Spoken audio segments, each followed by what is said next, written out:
आश्चर्यजनक ये है कि ये बयान ऐसे समय में आया है जब प्रधानमंत्री की मां के अपमान का मुद्दा सुर्खियों में है और महिला सम्मान बिहार चुनाव से पहले एक बार फिर मुद्दा बनता नजर आ रहा है। ऐसे में धर्म के आधार पर एक संत द्वारा महिलाओं को अलग अलग नजरिए से देखना आश्चर्यजनक है, क्योंकि कोई धर्म हो, कोई पंथ हो, कोई संप्रदाय हो, महिला महिला है, वो देवी ही है, चाहे वो हिंदू हो या फिर मुस्लिम। तो फिर एक संत की राय कि हिंदू बेटियां देवी होती हैं और बाकी बेटियां बेबी, ये घोर आश्चर्यजनक है। वो भी तब जब अभी से महज 24 घंटे पहले राम भद्राचार्य के ही पश्चिमी यूपी को मिनी पाकिस्तान बताने वाले बयान पर जमकर हंगामा बरपा। उनके बयान पर समाजवादी पार्टी ने इसे पश्चिमी यूपी का अपमान कहा तो शंकराचार्य स्वामी अविमुक्तेश्वरानंद ने हैरानी जताई कि योगी राज में यूपी का एक क्षेत्र मिनी पाकिस्तान कैसे बन गया। देखिए, पश्चिमी उत्तर प्रदेश में आकर लगता मानो ये मिनी पाकिस्तान है, ऐसा लगता है। उनके राज में राम भद्राचार्य जी कह रहे हैं कि पश्चिमी उत्तर प्रदेश पाकिस्तान बन रहा है। योगी जी के राज में पाकिस्तान, कैसी बात। राम भद्राचार्य जी इस प्रकार का अनर्गल बयान देने के आदी। अब उनका अपना निजी विचार है, वो सरासर बिल्कुल हिंदुओं को भ्रमित करने वाली बात कर रहे हैं, गुमराह करने वाली बात कर रहे हैं। स्वामी राम भद्राचार्य के मिनी पाकिस्तान वाले बयान ने यूपी का सियासी पारा हाई कर दिया। पश्चिमी यूपी को मिनी पाकिस्तान बताकर न सिर्फ मुस्लिमों को टारगेट किया गया, बल्कि इस क्षेत्र का भी अपमान किया। ऐसी उम्मीद स्वामी राम भद्राचार्य जैसे धर्म के ज्ञाता से तो नहीं की जाती। लेकिन जब यूपी में बात हिंदू मुस्लिम की होगी तो इस पर सियासत तो होगी। लेकिन पहले आपको स्वामी राम भद्राचार्य का वो बयान सुनाते हैं जिस पर सारा विवाद खड़ा हुआ है। आज हिंदुओं पर बहुत संकट है, बहुत संकट है। अपने ही देश में हम हिंदू धर्म को उतना न्याय नहीं दे पा रहे हैं। पश्चिमी उत्तर प्रदेश में आकर लगता मानो ये मिनी पाकिस्तान है, ऐसा लगता है। अब हमें मुखर होना है, हम ऐसा नहीं होने देंगे, जो कुछ हो जाए। इसलिए अब तो प्रत्येक घर में हिंदू धर्म की पाठशाला बनानी ही पड़ेगी। स्वामी राम भद्राचार्य का बयान वाकई आपत्तिजनक। यूपी के किसी एक क्षेत्र में मुस्लिम आबादी अगर थोड़ी ज्यादा है तो क्या वो क्षेत्र मिनी पाकिस्तान हो गया? क्या इस क्षेत्र में रहने वाले हिंदू और बाकी धर्म के लोग पाकिस्तानी हो गए? स्वामी राम भद्राचार्य ने पश्चिमी यूपी को मिनी पाकिस्तान कहकर न सिर्फ इस क्षेत्र का अपमान किया, बल्कि उन्होंने यहाँ रहने वाले लोगों को भी पाकिस्तानी बताने का काम किया, जिसे जायज नहीं ठहराया जा सकता। हालांकि बीजेपी नेताओं ने जहां राम भद्राचार्य के बयान को निजी बताकर इससे किनारा किया है, वहीं यूपी के विपक्षी दल समाजवादी पार्टी ने इस पर कड़ा विरोध जताया।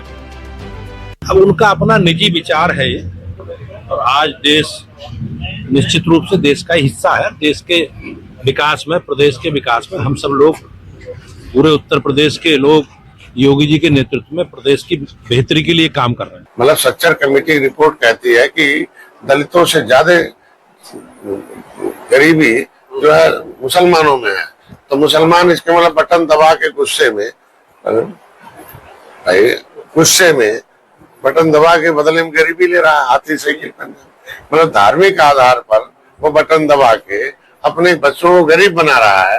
तो हमारी सरकार चाहती है कि मुसलमान के भी बच्चे पढ़े लिखे आगे बढ़े।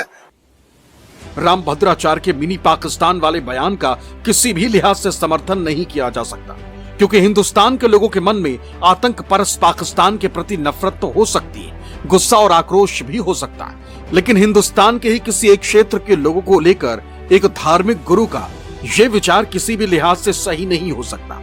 शायद यही वजह है कि शंकराचार्य स्वामी अविमुक्तेश्वरानंद ने भी राम भद्राचार्य के बयान पर हैरानी जताई।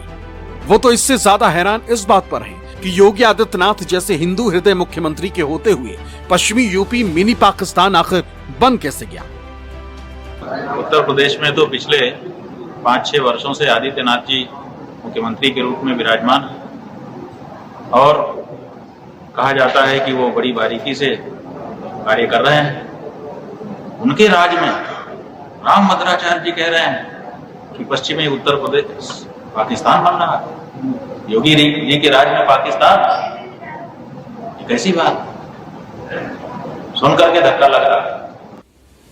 हालांकि अपने मिनी पाकिस्तान वाले बयान पर राम भद्राचार्य अब भी कायम और उन्हें लगता है कि उन्होंने कोई गलत नहीं कहा।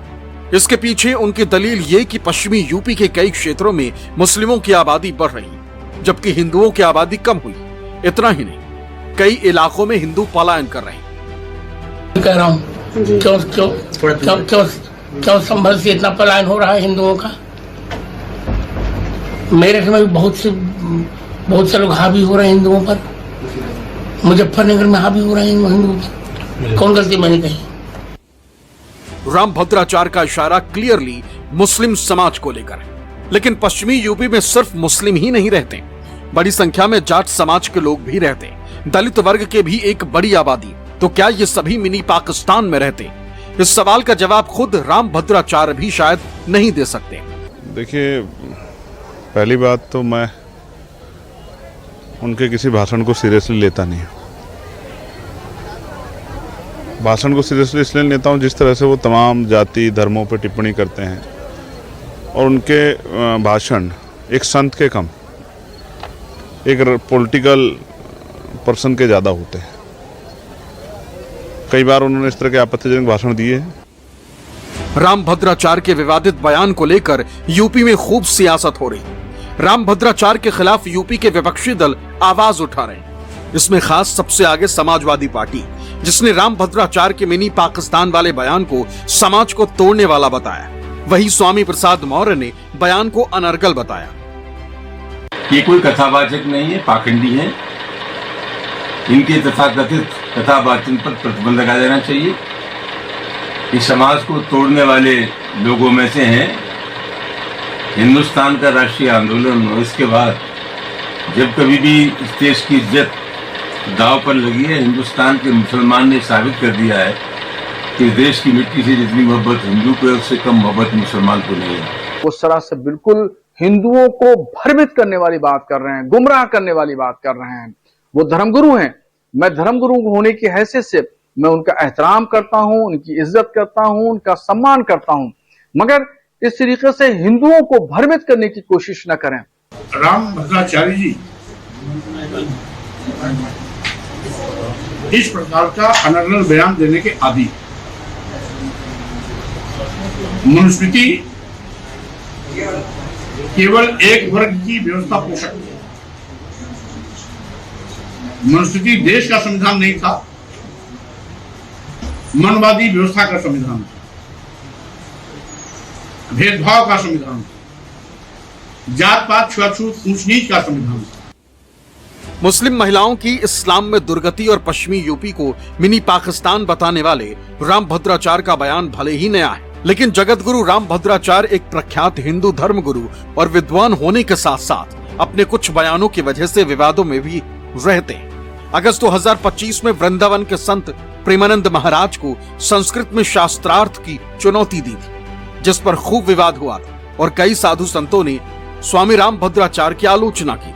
अब पश्चिमी यूपी के मिनी पाकिस्तान का मुद्दा सियासी हलकों में नफे नुकसान के तौर पर भी असर डाल सकता है, खासकर 2027 के विधानसभा चुनाव को देखते हुए। इस बहाने जहां बीजेपी हिंदू वोट बैंक को एकजुट करना चाहेगी, वहीं विपक्ष के लिए मुस्लिम और सेकुलर वोटों के ध्रुवीकरण का मौका देखेगी। Bureau report, news 24।